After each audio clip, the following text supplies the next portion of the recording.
علماء runtii si fiican uga hadleen mas'uuliyiintii kaleba علماء هذي كهذين كذي runtii xukunka sharciga la sheegay waxay u baahan tahay fulin waxa runtii wax ugu farxaa dawladda iyo culamadeeda wada socdo isku dhinac u socdo isku wax ka hadlaayo culamadeena xukunkii sharciga ah ay sheegayaan dawladuna ay u fulinayso waa guul kaliya waxaan idin xasuusinayaa hal xadiis oo aad wada garanaysaan nabiga waxaa laga wariyay sallallahu alayhi wasallam la tazalu qadama 'abdin yawm al-qiyamah hatta yus'ala an arba' maalinta qiyaamaha oo dadka oo dhan markay ilaahay hor tagaan qofka banaanka qiyaamaha ka dhaqaaqi maayo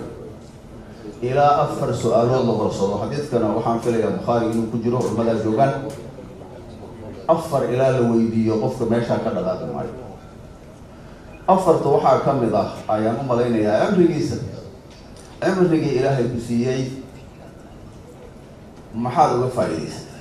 waxaa ka mid ah qayb amriga ka mid ah oo la dhaho shabaabnimada ama dhalinyaronimadaada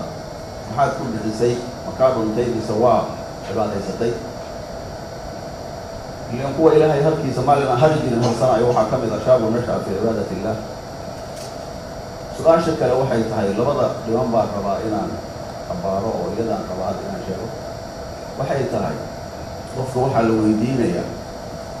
cilmigiisa iyo wuxuu ugu camal falay nimanka khawaarijta inaan lacag la siin culimadu way caddeeyeen nadawaad bay qabteen shirar gaar ay qabteen telefishinkay fadhiisteen xukunkaasu maanta qof soomaaliga uu ka qarsoon yahay waa cilmi dadka oo dhan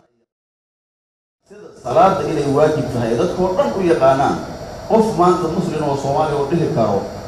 salaadu waajib inay tahay ma ogi ma jiro masaa'il waxa loo kala qaadaa masaa'il jaliya iyo masaa'il khafiya masaa'il qarsoonaan karo oo culummo iyo mujtahidiin iyo dad waaweyn una ay ogaan karaan iyo dad cilmiga raacday ku takhasusay ay ogaan karaan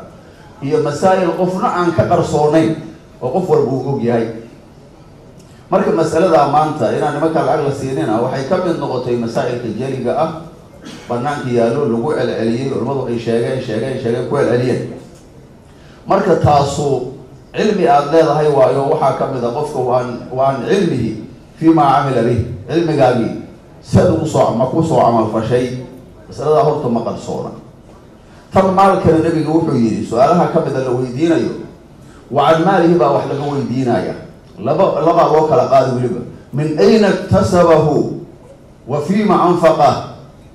marka hore shilinkaan adi xaggeed ka keentay ma soo dhacday ma waalidkaagaad ka dhaxashay ma ganacsigaad ku keentay ma mas-uul baad ahayd oo xontida dawladaa soo dhacday war shilinkaan xaggeed ka keentay adig waa su-aasha meesha taalo maalinkaas waxaa ka dambeeya oo kasii daran wa fiima anfaqahu muxuu ku bixiyay qofka shilinkii marka ma nimankaa siisay ma si kalaad yeeshay wax la isweydiinayay runtii ka mid tahay marka maadaama shilinkaan la isweydiinayo culimaduna ay caddeeyeen nimankaa inaan la siin karin waxaa dhammaanteena waajib nagu ah inaan la siinin oo loo diido ayaa waajib ah zakadoo kale oo hadda ay iyagaas ay qaataan qof walbana leeyahay anigu waa lay qasbay shacluujisba hadda ay sheegay qof muqdisho joogo maba qasbana oo dawladda la joogo limaada haddii lambar ku soo waco uu ku yidhaahdo lacagtaa bartaa ku shub ama waa ku dilaaya amniga maa la xiriirti aad dhahay lambarkaas waa ihandadaya aniga noloshayda halis ku jirto lambarkaa waa lala tacaamulay waa laga dhicinay marka maalku waa sidaas sideedana zakada kutubta muslimka sida ku qoran waxaa la dhahaa culimadii way joogaan al-amwaalu sultaaniya waa xoolaha dawladu ay qaado cid aan dawlad ahayn ma qaadi karto